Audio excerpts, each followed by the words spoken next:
एक तरफ सड़क पर बैठे ये जेनजी हैं, दूसरी तरफ संसद वाले ये जेनजी हैं। सड़कों पर उतरकर जन जनरेशन ने सत्ता हिला दी। जिस सरकार का कोई मंत्री आज तक इस्तीफा नहीं दिया था, उसे अपनी कुर्सी छोड़नी पड़ी।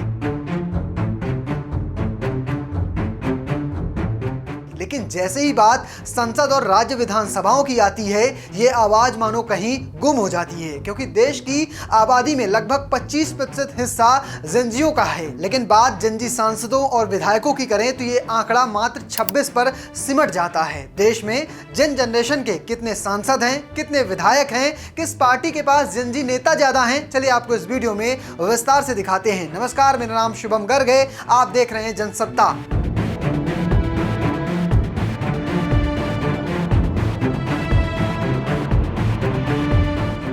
देश की कुल आबादी में जन जनरेशन का हिस्सा 1/4 से भी ज्यादा है। इसके बावजूद पूरी भारत की राजनीति में उनकी मौजूदगी सिर्फ 26 जनप्रतिनिधियों तक ही सिमटी हुई है। इसमें 6 लोकसभा सांसद और 20 मात्र विधायक हैं। 2011 की जनगणना पर आधारित अनुमानों के मुताबिक 1997 से 2012 के बीच पैदा हुए लोग, यानी जो 2026 में 14 या 29 साल की उम्र में होंगे, उनकी संख्या लगभग 36.74 करोड़ है। ये 2026 में भारत की अनुमानित 142.6 करोड़ की कुल आबादी का 25.8% हिस्सा है। लेकिन अगर सिर्फ 25 साल या उससे ज्यादा उम्र वाले जेनजियों की बात करें तो यह हिस्सा घटकर देश की कुल आबादी का सिर्फ 8.9% रह जाता है। अगर उम्र की सीमा बढ़ाकर 40 कर दी जाए तो तस्वीर काफी हद तक बदल जाती है। इस बड़े उम्र समूह में विधायकों की संख्या बढ़कर 397, सांसदों की संख्या बढ़कर 40 हो जाती है। अब बात करते हैं लोकसभा की। 2024 में चुनी गई मौजूदा लोकसभा ने पहली बार जन जनरेशन प्रतिनिधियों को निचले सदन में जगह दी है। पार्टी के हिसाब से देखें तो कांग्रेस के पास सबसे ज्यादा 3 जेनजी सांसद हैं। इसके बाद समाजवादी पार्टी के पास 2, एलजेपी रामविलास के पास 1 सांसद। राज्यों की बात करें तो उत्तर प्रदेश और कर्नाटक में 2 जेनजी सांसद हैं, जबकि बिहार और राजस्थान में 1 जेनजी सांसद हैं। ये 6 जेनजी सांसद कौन कौन है मैं आपको बता देता हूं। इसमें पहला नाम आता है उत्तर प्रदेश के कौशाम्बी से सपा के पुष्पेंद्र सरोज, जो 27 साल के हैं, और उत्तर प्रदेश की ही मछली शहर सीट से प्रिया सरोज, जो 27 साल की हैं। फिर कर्नाटक के बीदर से कांग्रेस के सागर खांडरे 28 साल के हैं, और चिक्कोड़ी से प्रियंका सतीश जारकिहोली 29 साल की हैं। राजस्थान में भरतपुर से संजना जाटो 28 साल की हैं। बिहार के समस्तीपुर से एलजेपी रामविलास की शांभवी चौधरी 28 साल की हैं। ये वो 6 सांसद हैं जो जन जनरेशन से आते हैं। दिलचस्प बात यह है कि 2024 लोकसभा चुनाव में कुल 98 जेनजी उम्मीदवार मैदान में उतरे थे, लेकिन इनमें से सिर्फ 6 ही जीत पाए। कुल 8360 उम्मीदवारों के मुकाबले जेनजी उम्मीदवारों का हिस्सा महज 1.21% रहा था। इन 6 सांसदों की प्रोफाइल भी गौर करने लायक है। इनमें से 4 महिलाएं हैं, 4 कॉलेज ग्रेजुएट हैं और 2 के पास पोस्ट ग्रेजुएट डिग्री है। चुनावी हलफनामों के मुताबिक प्रिया सरोज, सागर खांडरे और संजना जाटो पेशे से वकील हैं। शांभवी चौधरी के पास सोशियोलॉजी में एमए की डिग्री है। प्रियंका जारकिहोली एमबीए हैं और पुष्पेंद्र सरोज ने लंदन की एक यूनिवर्सिटी से अकाउंटिंग और मैनेजमेंट की पढ़ाई की है। लेकिन एक बात जो सबसे ज्यादा ध्यान खींचती है वो ये है कि इन 6 सांसदों में से 5 सांसद को पहले ही राजनीति विरासत के तौर पर मिली है। सिर्फ एक दलित सांसद संजना जाटो ऐसी हैं जिनका किसी राजनीतिक परिवार से कोई नाता नहीं है। पुष्पेंद्र सरोज के पिता इंद्रजीत सरोज उत्तर प्रदेश के पूर्व मंत्री और एसपी के राष्ट्रीय महासचिव हैं। प्रिया सरोज के पिता एसपी के मौजूदा विधायक हैं और 3 बार लोकसभा सांसद रह चुके हैं। कांग्रेस के दोनों जेनजी सांसदों को भी सियासत विरासत में मिली है। इनमें सागर खांडरे के पिता ईश्वर खांडरे कर्नाटक के मौजूदा विधायक हैं और पार्टी के राज्य कार्यकारी अध्यक्ष हैं, जबकि उनके दिवंगत दादा भीमन्ना 4 बार विधायक रह चुके हैं और एक प्रमुख लिंगायत नेता थे। दूसरी सांसद प्रियंका जारकिहोली हैं, जो 4 बार विधायक रह चुके सतीश जारकिहोली की बेटी हैं और कर्नाटक के प्रभावशाली जारकिहोली राजनीतिक परिवार से ताल्लुक रखती हैं। इस परिवार के कुछ सदस्य बीजेपी में भी सक्रिय बताए जाते हैं। एलजेपी रामविलास की सांसद शांभवी के पिता अशोक चौधरी बिहार की एनडीए सरकार में कैबिनेट मंत्री हैं और नीतीश कुमार की जनता दल यूनाइटेड के राष्ट्रीय महासचिव भी हैं। लोकसभा में 40 से कम उम्र के कुल सांसदों की संख्या 40 हो जाती है। इस समूह में सबसे ज्यादा 10 सांसद उत्तर प्रदेश से हैं। इसके बाद कर्नाटक और आंध्र प्रदेश से 5-5 हैं और पश्चिम बंगाल और महाराष्ट्र से 4-4 सांसद आते हैं। राज्यों की बात करें तो 28 राज्यों और 3 केंद्र शासित प्रदेशों के कुल 4131 विधायकों में से सिर्फ 20 जनजी जनरेशन से हैं।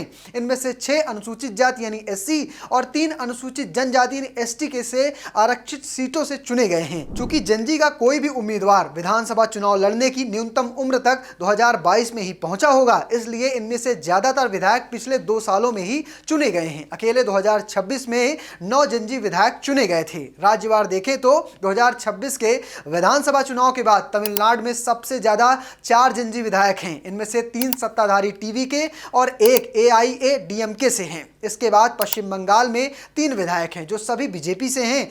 बिहार, मेघालय और तेलंगाना में 2-2 जनजी विधायक हैं। वहीं आंध्र प्रदेश, असम, हरियाणा, महाराष्ट्र, ओडिशा, पुडुचेरी, साथ में राजस्थान में 1-1 जनजी विधायक हैं। इन सभी राज्यों में आखिरी चुनाव 2023 और 2026 के बीच हुए हैं। पार्टियों के हिसाब से बीजेपी 5 जनजी विधायकों के साथ सबसे आगे है। इसके बाद कांग्रेस के 4 हैं और 3 टीवीके के पास हैं। इसके अलावा तमिलनाडु के एआईएडीएमके और डीएमके, आंध्र प्रदेश की जनसेना पार्टी, बिहार में जेडीयू, महाराष्ट्र में एनसीपी एसपी, मेघालय की 2 क्षेत्रीय पार्टियों में भी 1-1 जनजी विधायक हैं। राजस्थान में 1 निर्दलीय जनजी विधायक भी हैं। शिक्षा के लिहाज से भी ये पीढ़ी काफी पढ़ी लिखी मानी जाती है। 20 जनजी विधायकों में से 16 कम से कम कॉलेज ग्रेजुएट हैं। इनमें से 5 पोस्ट ग्रेजुएट भी हैं। 1 विधायक डिप्लोमा होल्डर है और 1 ने सिर्फ 10वीं तक पढ़ाई की है, वहीं 2 ने सिर्फ 12वीं तक पढ़ाई की है। 9 विधायक आरक्षित सीटों से आते हैं, जिनमें 6 एससी हैं और 3 एसटी सीटों से चुने गए हैं। इनमें से 8 महिलाएं भी शामिल हैं। इन 20 विधायकों में से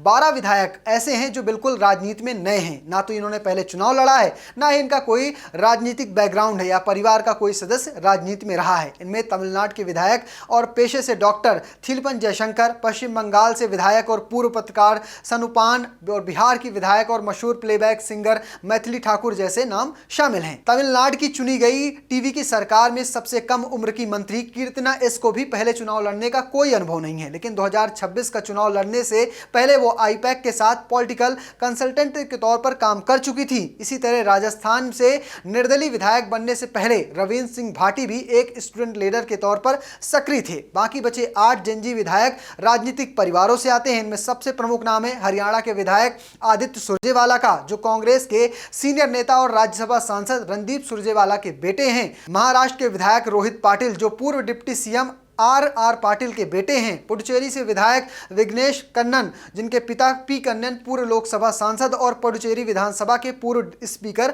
रह चुके हैं। इसके अलावा तेलंगाना में माइनपल्ली रोहित, असम में तंजील हुसैन, ओडिशा से उपासना महापात्रा, मेघालय में दमन बैत लमारे जैसे कई और विधायक भी पूर्व विधायकों की संतानें हैं। अगर सिर्फ जनजी तक सीमित न रहकर 40 साल या उससे कम उम्र के सभी विधायकों को देखें तो पूरी भारत में इनकी संख्या 397 हैं, जिनमें जनजी के 20 विधायक शामिल हैं। विधानसभा के कुल सदस्यों की संख्या के अनुपात देखें तो छत्तीसगढ़ में यह हिस्सेदारी सबसे ज्यादा 35.6% है। इसके बाद तमिलनाडु में 20.9%, मेघालय में 16.7%, पश्चिम बंगाल में 15.7%, बिहार में 15.6% का नंबर आता है। इनमें से तो तमिलनाडु और पश्चिम बंगाल में इसी साल चुनाव हुए हैं, जबकि बिहार में 2025 के आखिर में वोटिंग हुई थी। अगर सिर्फ संख्या की बात करें तो 40 या उससे कम उम्र के सबसे ज्यादा 49 विधायक तमिलनाडु में हैं। इसके बाद पश्चिम बंगाल में 46, बिहार में 38, उत्तर प्रदेश में 37 और छत्तीसगढ़ में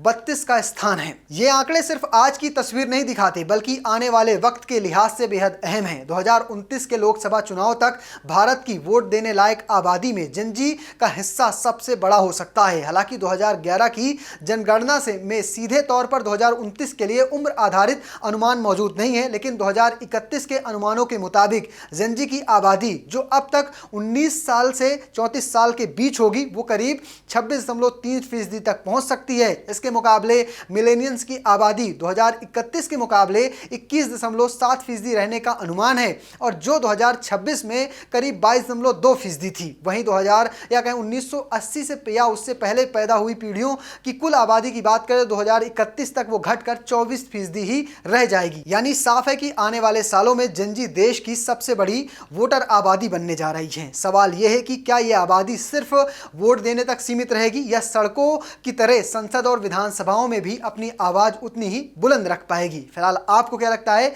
क्या यह जनजी आबादी आने वाले समय में देश का भविष्य तय करेगी या नहीं? कमेंट बॉक्स में लिखना और पेज को फॉलो करना बिल्कुल भूलना। धन्यवाद।